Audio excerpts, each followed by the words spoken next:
Hello दोस्तों, सना Thakur.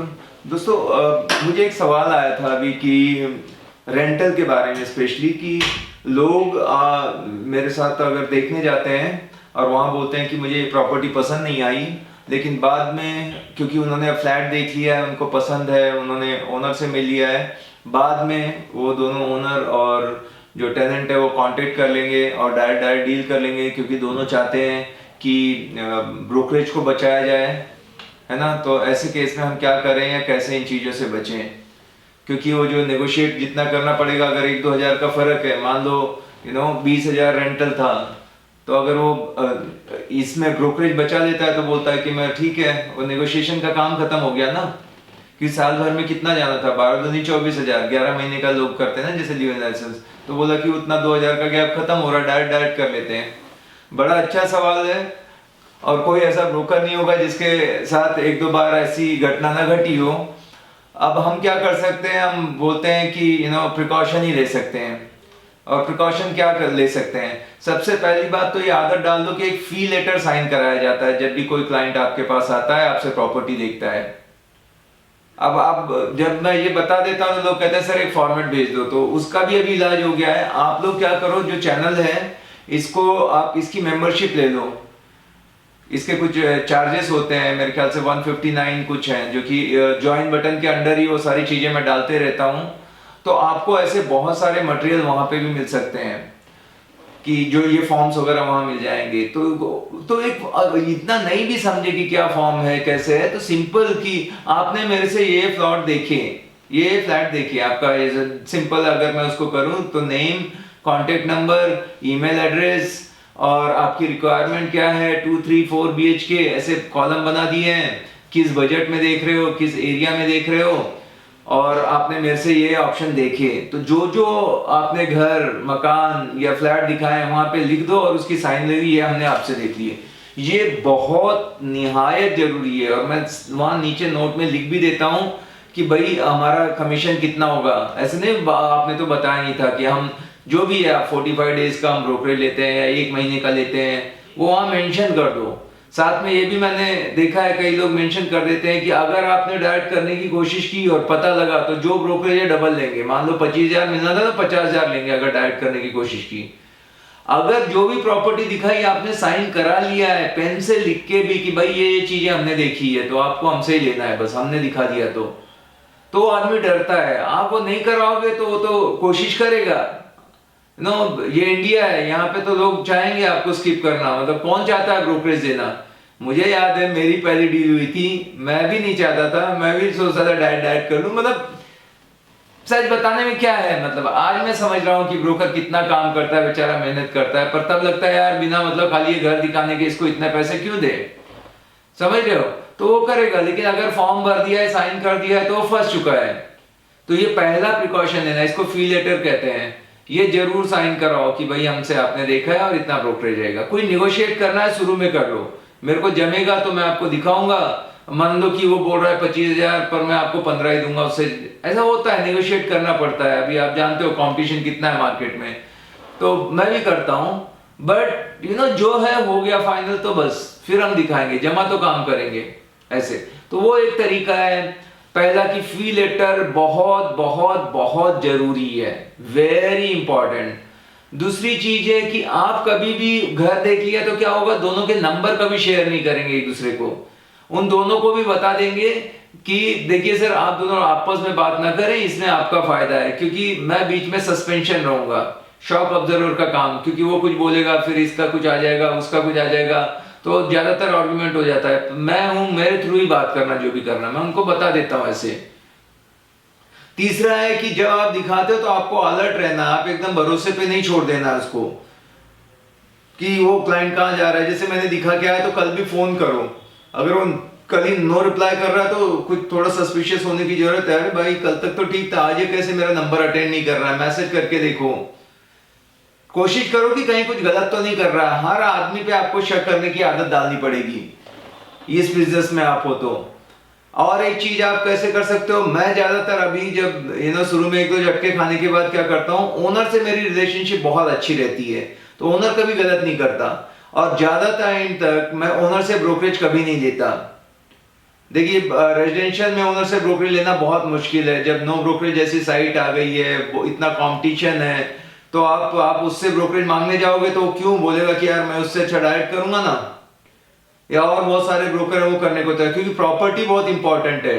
Client तो आएंगे जाएंगे, अगर आप लिस्टिंग करोगे तो क्लाइंट तो आ जाते हैं, प्रॉपर्टी होना बहुत इंपॉर्टेंट है। प्रॉपर्टी आपके पास है, दूसरा ब्रोकर के क्लाइंट के थ्रू आप कर लोगे, तो जितना प्रॉपर्टी है, तो मैं ओनर से नहीं लेता हूँ ब्रोकरेज, या पूना में तकरीबन जहां तक मैं जानता हूँ कोई भी ओनर से नहीं लेता। अब कई बताते हैं कि बॉम्बे में तो रहता है या हम 15 दिन का लेते हैं, ठीक है लेते होंगे, बट आज की सिचुएशन में मैं बात कर रहा हूँ जहाँ कंपटीशन इतना ज्यादा है, जहाँ पे व्हाट्सएप जैसे ग्रुप बन चुके हैं सोसाइटीज के, लोग उसमें शेयर करने लगे हैं, टेलीग्राम ग्रुप बन गया है जहाँ पे लोग एक्सचेंज करते हैं। उसके बाद भी कई अपार्टमेंट अड्डा या मार्गेट, ये सब ऐप है सोसाइटी के जिसके अंदर सारे आपको कांटेक्ट मिल जाते हैं।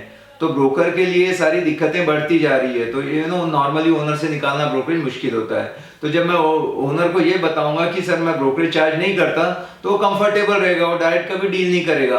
और मैं थोड़ा सा एक डरा भी देता हूँ ओनर को कि देखिए सर, जो भी डायरेक्ट डील करने जाते हैं वो 60-75% ऐसे केसेस में फंस जाते हैं। बंदा सामने गलत होता है, वो कभी कभी घर आ जाता है, टाइम पे किराया नहीं देता है, या कोई मिसयूज करता है, तो बड़ी परेशानी होती है लीगल या तो वो चीज में आपको हमारा सपोर्ट मिलेगा।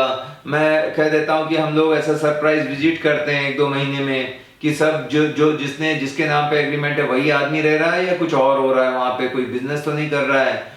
तो इससे उसको थोड़ा सा ट्रस्ट आता है कि जरूरी है कि यार ये बंदा ब्रोकरेज भी नहीं दे रहा है, बट एक केयर टेकर की तरह हमारे पास पूरी सर्विस देने के लिए अवेलेबल रहेगा, और ये आदमी एक्सपर्ट है इसमें, पुलिस वेरिफिकेशन कराना है, एग्रीमेंट कराना है, बाकी सारी जो फॉर्मेलिटीज है करने में काफी सहूलियत हो जाएगी।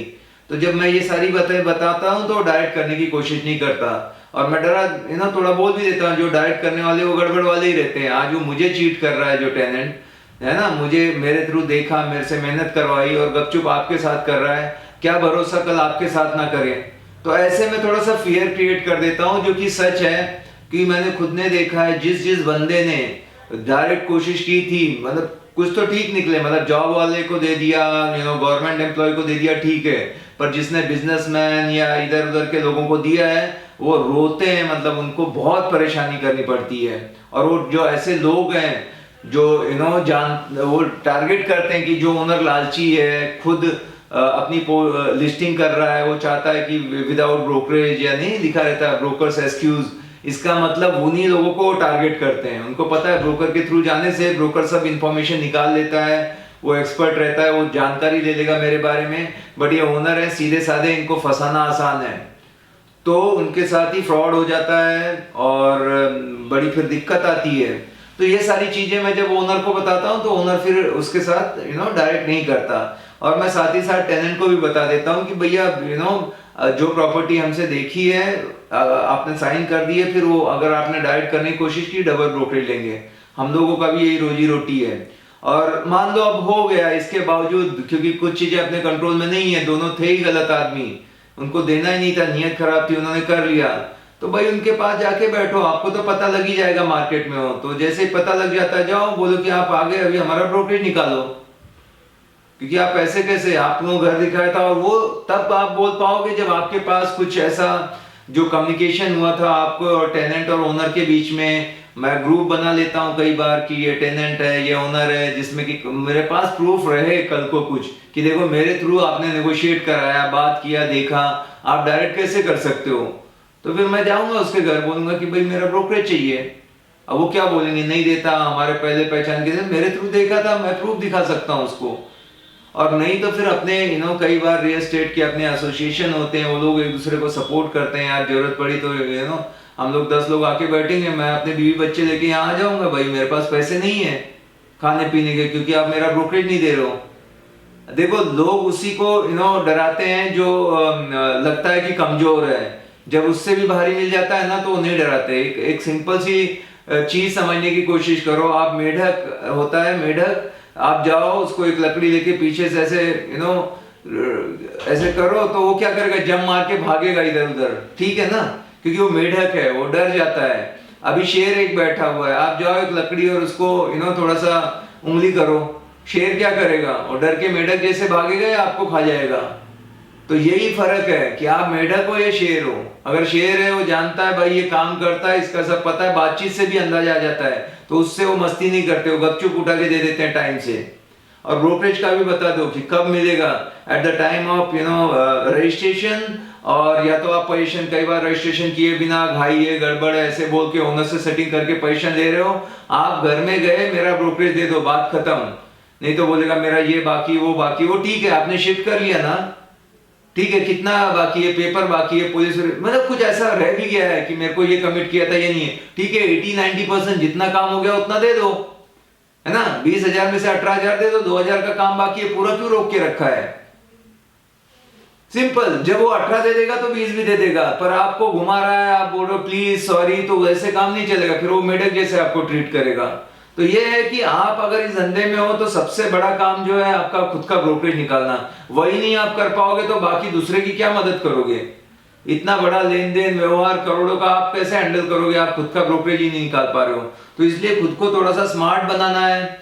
और ये मैं नहीं कहूंगा कि झगड़ा करना है या भाईगिरी करना है, दादागिरी करना है, वो कभी गलत नहीं है। पहले ही बदनाम है रियल एस्टेट के लोग, उनको प्यार मोहब्बत से समझा के, रिक्वेस्ट करके, और पहले से प्रोफेशनल रहोगे तो ये नौबत नहीं आएगी। जैसे मैंने कहा था वो फी लेटर साइन कराना, अगर उसने साइन किया है तो कैसे मुकर सकता है। और इस तरह से आप कुछ प्रिकॉशन ले सकते हो, तो ब्रोकर जो है डायरेक्ट डील को आप बचा सकते हो। ये रेंटल के बारे में था। इसी तरह से दोस्तों, आप लोग जब भी कोई सवाल पूछते हो तो मैं उस पर वीडियो बना देता हूँ, और जो भी मेरे वीडियो होते हैं वो मैं अपने प्रैक्टिकल जो मैंने जिंदगी में किए हैं उसी में से बताता हूँ। ये कोई पढ़ी लिखी या गूगल करके निकाली हुई बातें नहीं होती। तो आप अगर इसको इस्तेमाल करोगे रिजल्ट 100% आएंगे। ये वीडियो अगर अच्छा लगा हो तो दोस्तों लाइक करो, कमेंट करो, मुझे भी खुशी होती है, मुझे भी मोटिवेशन मिलता है। सब्सक्राइब नहीं किया तो कर लो, और आप लोगों की मदद से इस चैनल को हमें बहुत बड़ा करना है अभी। थैंक यू, मिलते हैं अगले वीडियो में, बाय बाय, टेक केयर।